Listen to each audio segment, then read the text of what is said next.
The war started in '39, so it was 1 year before the war. However, I was 7 years old when the war ended. At 7 years old, you become a little conscious of things. You were aware. Yes. And during your childhood, what was the condition of Belgium politically? Well, politically, it was occupied by the the Nazis. Therefore, they were in charge of all the new laws that they were imposing. They were in charge of changing the country politically. There was no authority but the German authority. All the residents or citizens of that country living there at that time had to have German papers. In other words, a photograph with the German stamp on it, and the law imposed by the Nazis was that you had to have those papers on your person at all times if you were to get out of your house. If you did not have them, the Gestapo would put you aside in a truck and God knows where you went. Many people have seen the film The Book Thief, which shows a little about an occupied town. Were there any Jews that your family knew of in Belgium who were sent away? Oh, yes. Yes, I remember a street that we were living on in Brussels. I can even give you the name of that street. What was it? Rue Chambéry. And I remember that across the street from us was a Jewish family. But it didn't take very long before a truck came by and loaded the entire family on the truck, and we never saw them again.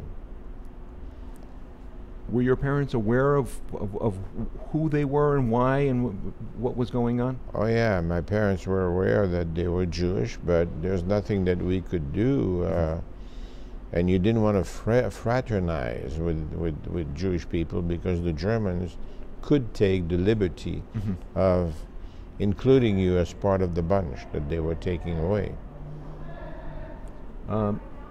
What do you remember during the war that you would consider atrocious or abominable behavior among the Belgian people who were either forced to or wanted to curry favor with the Germans?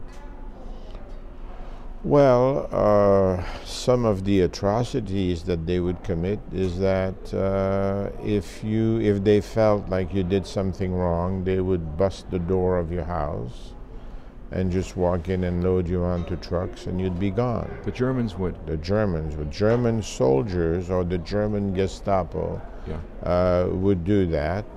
Of course, if you were captured by the Gestapo and taken into their quarters or headquarters, the torture chambers there would be abominable in the sense that they could pull out your fingernails, they could flog you, they could beat you to death like Jean Moulin, who was the chief of the French resistance. When he was captured, they never recognized his body because he was beaten to death. How much of a Belgian resistance existed at the time? I mean, to your knowledge, maybe you found out, obviously, historically. Well, I would find that out from my father, but it was very dangerous to be in the resistance because if they caught you, you were killed right away, okay? So those are things that you didn't even want to talk about it because one thing that you had to fear living in your own country were the collaborateurs. And the collaborateurs would sell you to the German Gestapo in order to get favors from them. So you had to be very, very careful. But not only did I witness things when I was living in Belgium, but I was also a victim. But I was not a victim from the Germans. I became a victim from the bombing of Belgium. By the Allies? By the Allies. And I can take you back to a story in 1943. Now, 1943, that's 2 years before the end of the war.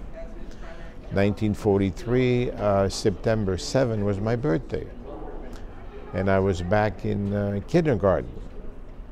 So I was 5 years old in kindergarten. Now, in Europe, in Belgium, education is not just within the walls of the school. They practice a lot of field trips. So September 7, even though it was the beginning of the school year, our teacher, our kindergarten teacher, had organized a trip to the Museum of Archaeology. So you have to realize that at age 5, if you are already exposed to that kind of educational system and culture, that this is very, very good for the enrichment of your life or your future life. So the trip that she organized, we left the school. We left the school, I think, at about 8 o'clock in the morning, and there were 21 of us in kindergarten, little girls, little boys. But since I was the teacher's pet, I became the leader, first one in line out of the 21, 10 on each side. And as we were walking towards the area where we would take the streetcar to the museum, the alert came on, the sirens, very loudly. Now, an alert like that during World War II in Belgium was a sign of airplanes coming by an air raids to bomb the area, air raids. So the teacher, who was 26 years old, had to make a decision. Do I go back to the school and go into the shelters, or do I go to the area where we're going to take the streetcar? Unfortunately, that area was a railroad, a small railroad station, therefore railroad tracks underneath. To the left of that railroad station were the Gestapo headquarters. So that I'm pretty sure that the spies in Belgium had located not only the railroad tracks but also the Gestapo headquarters to be bombed. And our teacher, 26-year-old teacher, did not know that.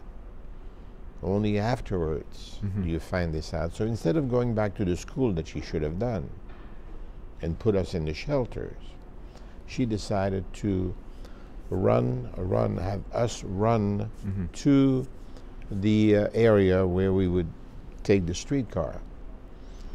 Now, she came to me and said, okay, you're the leader, so start running.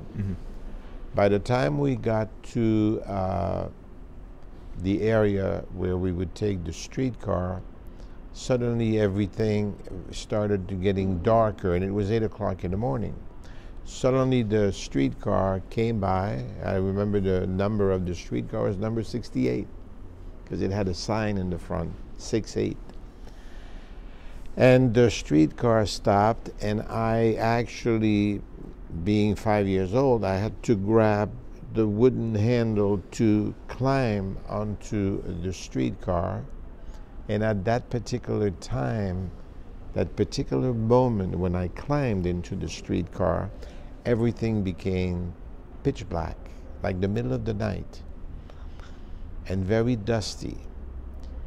And I remember I was inside the streetcar, but I was the only one inside the streetcar with the young fellow to my left, and the streetcar started rocking left to right. I can still see it, rocking left to right. The windows shattered. The benches inside came upside down. And I was already hit, but did not know about it. And I was already hit on my left shoulder with 5 shrapnels.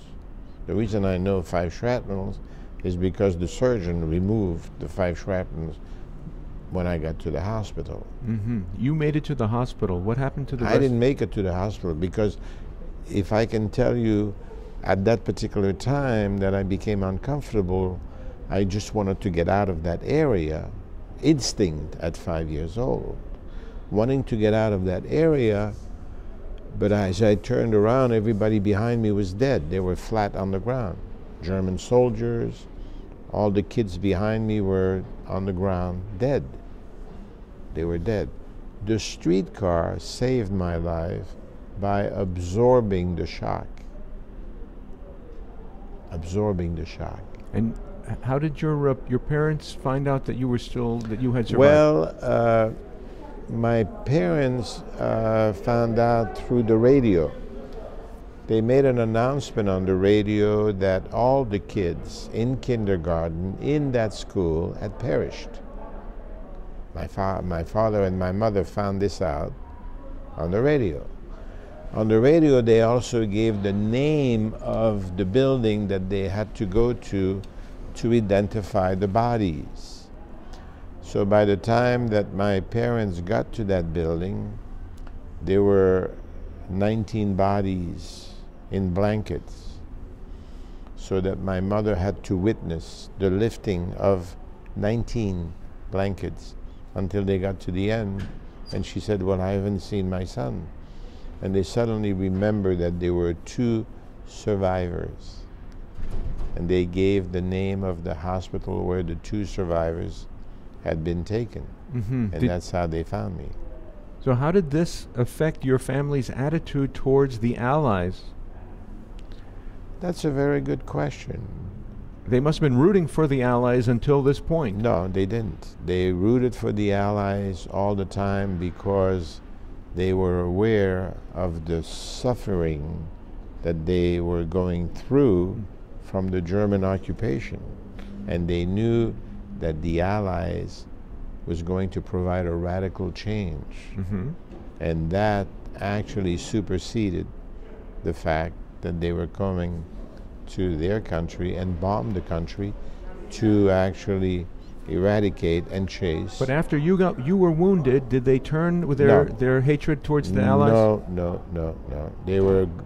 They were blessing the Allies for. Did they hit the Gestapo headquarters? I mean, was the bombing successful? They actually hit the railroad tracks. They missed the Gestapo headquarters. They missed the Gestapo headquarters. But they hit my school where I was going to. A bomb fell in the courtyard of the school and made a 40 to 50 feet hole in the schoolyard. Okay? But never touched the shelters. The shelters that had been built in the school were okay. All the kids were saved there.